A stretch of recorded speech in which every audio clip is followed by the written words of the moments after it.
एक बार मंजुलपुर नामक गांव में दो भाई सुनील और सुधीर रहते थे। बड़ा भाई होशियार मगर घमंडी था और छोटा भाई सुधीर बहुत दयालु था और लोगों से बहुत नरम दिल से पेश आता था। रोज सुबह सुबह सुनील अपने काम पर निकल जाता, 4 बोरी नारियल खरीदता और गांव के बाजार में बेच आता।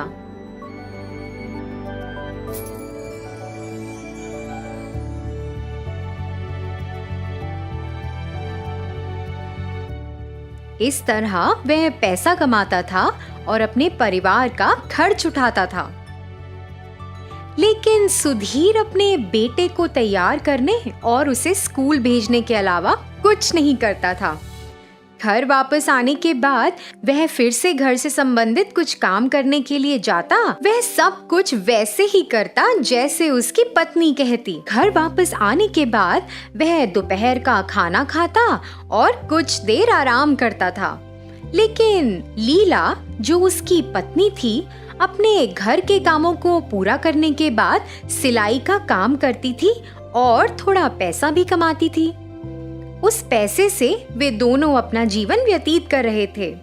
इस तरह से सुनील एक नारियल बेचने का व्यवसाय चला रहा था और सुधीर कुछ नहीं कर रहा था। एक दिन सुनील अपने भाई के पास आया और बोला, अरे भाई, आप शादीशुदा हैं, आपके बच्चे भी हैं। कोई काम किए बिना घर बैठने से काम नहीं चलता। ओह हाँ, अब आप तो कुछ जानते ही नहीं, तो क्या करेंगे? आपको पता ही नहीं कि काम कैसे करना है। सुनील सुधीर को सुझाव देने के बजाय हर समय उसे चिढ़ाता था। सुनील की यह बात लीला को पसंद नहीं आती थी। हे भगवान, इसे तो और कुछ काम ही नहीं है, ये तो बस सुधीर को चिढ़ाता रहता है। इसका मुंह बंद करने के लिए सुधीर को कुछ काम करना शुरू करना होगा। ये तो और भी लोगों के पास जाके ये सब बातें करेगा और बाकी सब लोग भी सुधीर को चिढ़ाने लग जाएंगे। इन सब बातों से परेशान एक दिन जब वह अपने विचारों में खोई हुई मंदिर से अपने घर वापस आ रही थी, रास्ते में अचानक एक संत ने कुछ कहना शुरू कर दिया। अपने पति की चिंता मत करो। और तुरंत लीला उनके पास चली गई। संत ने अपनी शक्तियों का उपयोग किया और उसके हाथों में एक छेद वाला करछुल दिखाई दिया। यह करछुल लो और अपने पति को दे दो, इससे उसकी किस्मत बदल जाएगी। लेकिन जब वह इसे ले रही थी तो उसके मन में एक सवाल आया। स्वामी जी, इस करछुल के साथ मेरे पति क्या कर सकते हैं? बेटी, भाग्य तुम्हें रास्ता दिखाएगा। बस इतना कहकर संत लीला को घर भेज देते हैं। लीला ने यह सोचना बंद नहीं किया कि करछुल उसके पति के लिए कैसे उपयोगी होगा। सुधीर ने अपनी पत्नी के हाथों में करछुल को देखा और उसे लेने और देखने के लिए दौड़ पड़ा। लीला, तुमने क्या खरीदा है? एक करछुल? वाह वाह, बहुत अच्छी बात है। यह करछुल कोई साधारण नहीं है, यह बहुत शक्तिशाली है। यह हमारे भाग्य को बदल सकता है। इसके अलावा यह करछुल तभी काम आएगा जब इसका उपयोग आप खुद करेंगे। तभी ये हमारे जीवन को आगे बढ़ने के लिए मदद करेगा। हमारे गांव के संत ने यह बात स्वयं मुझे बताई है। अच्छा, तो इसका मतलब है कि करछुल एक जादुई चीज है। उन्होंने मुझे ये तो नहीं बताया कि वह जादुई है या नहीं, लेकिन ये कैसे उपयोगी बनेगा यह हमारे पर निर्भर है। ठीक है, चलो एक काम करते हैं। चलो इस करछुल को किसी तरीके से आजमाते हैं ताकि पता चल सके। हाँ, ये ठीक है, अच्छा विचार है, चलो करते हैं। तो इस तरह से सुधीर करछुल को पकड़ता है। लीला विभिन्न प्रकार के भोजन तैयार करने के लिए हर चीज को कम से कम मात्रा में तैयार रखती थी, जिसे करछुल के साथ परोसा जा सके। सबसे पहले उसने समोसे को तलने के लिए गरम तेल में डाला। सुधीर ने समोसे को तलने के लिए करछुल का इस्तेमाल किया और उसे तेल से बाहर निकाला, लेकिन कुछ भी नहीं हुआ। उन्होंने मिर्च उठाई और तेल में डालकर उसे तलने दिया। इस बार भी सब कुछ वैसा ही था, हमेशा की तरह। तीसरी बार जब वह जलेबी बना रहे थे और तलने के लिए उन्होंने करछुल का इस्तेमाल किया। हालांकि शुरू में तो बस 4 ही जलेबी थी, लेकिन अचानक सैकड़ों जलेबियां तेल से बाहर निकलना शुरू हो गईं। सुधीर और लीला दोनों इसे देखकर आश्चर्यचकित हो गए और उन्हें तब उस करछुल की शक्ति का एहसास हुआ।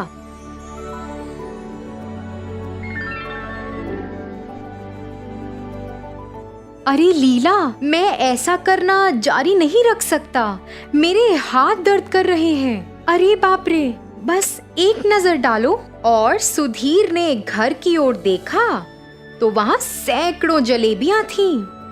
सुधीर तो उन सबको देखकर हैरान ही रह गया। अरे लीला, हम इसे कैसे खा सकते हैं? हे भगवान, आप ऐसा सोच भी कैसे सकते हैं कि इन सभी जलेबियों को हम खा सकते हैं? मुझे लगता है हमें एक काम करना चाहिए। हम इन सब जलेबियों को गांव में जाकर बेच सकते हैं। अगर हम इन्हें बेचेंगे तो हमें कुछ पैसा भी मिलेगा। उस पैसे से हम अपने जीवन को बेहतर बना सकते हैं।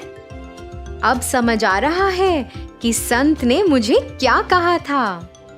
ठीक है, लेकिन अगर हम इस जलेबी को गांव में बेचना चाहते हैं तो इसका स्वाद बहुत अच्छा होना चाहिए, तभी गांव के लोग इसे खरीदेंगे। जैसा कि सुधीर ने कहा, उन्होंने जलेबी का स्वाद चखा।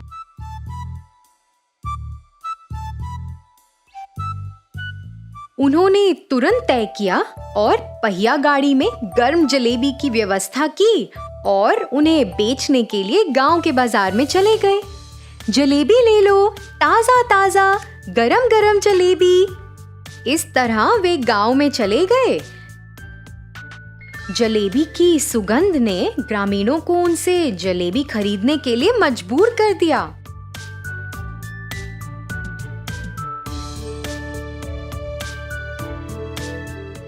उस समय सुनील अपने रास्ते पर लोगों के एक समूह को देखकर सोचने लगा, अरे यह सब क्या हो रहा है? इतने लोग यहाँ इकट्ठा क्यों हैं? मुझे लगता है कि कुछ तो हो रहा है। वाह वाह, यही सही जगह है मेरे नारियल को बेचने के लिए। उसने ऐसा सोचा और वहाँ चला गया।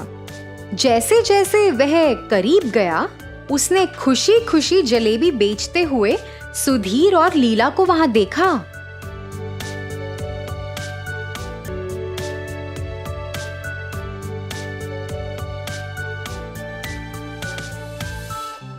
अरे ये लोग कैसे इस जलेबी को बेच पा रहे हैं?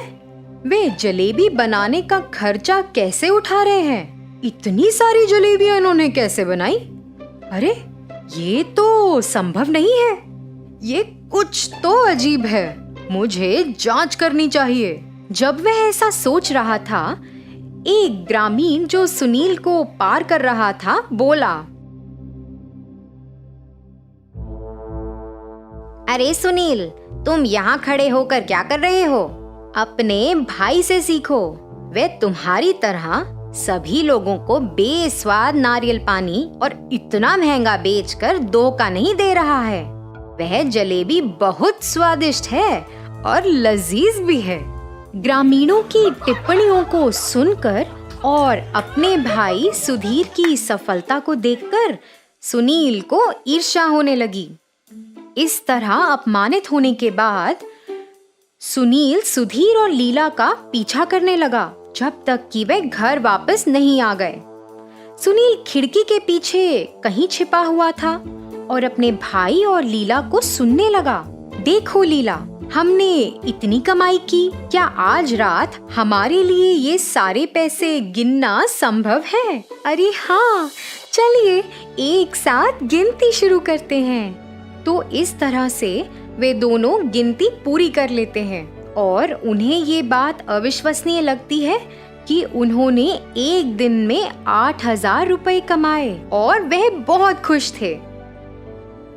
लीला, चलो हम इनमें से 6,000 रुपए मेरे भाई सुनील को दे देते हैं, उसकी मदद हो जाएगी। मुझे पता चला कि उसका व्यवसाय घाटे में चल रहा है। यदि हम इसे देकर उसकी मदद करते हैं तो इससे उसे एक अच्छे व्यापारी से अच्छे नारियल प्राप्त करने में मदद मिल सकती है। फिर उसका व्यवसाय अच्छा हो सकता है और उसका परिवार खुशहाल रह सकता है। क्या कहती हो? जी, ये ठीक नहीं है। वो हमेशा आपको टोकता रहता है और आपको बेकार समझता है, और आपने देखा नहीं आपको कैसे चिढ़ाता है वो। आप क्या भूल गए हैं? हम अब पैसा कमाने में सक्षम हैं, इसलिए आप जो चाहते हैं वो कर सकते हैं। और फिर सुनील शुरू से ही सुधीर और लीला को सुन रहा था। उसे अपनी गलती का एहसास हुआ और बिना किसी दूसरे विचार के वह सीधे अपने भाई सुधीर के पास चला गया और उसे गले लगा लिया।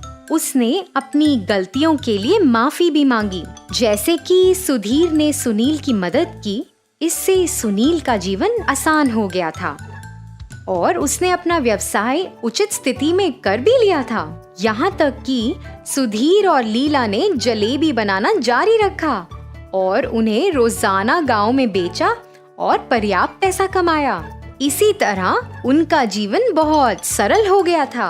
तो बच्चों, इस कहानी से हमें क्या सीख मिलती है? एक बुद्धिमान व्यक्ति को अपनी प्रतिभा का दुरुपयोग किसी दूसरे को पीड़ित करने के लिए नहीं करना चाहिए।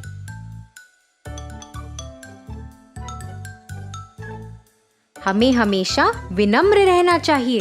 बदले में आपके जीवन में सब कुछ अच्छा होगा।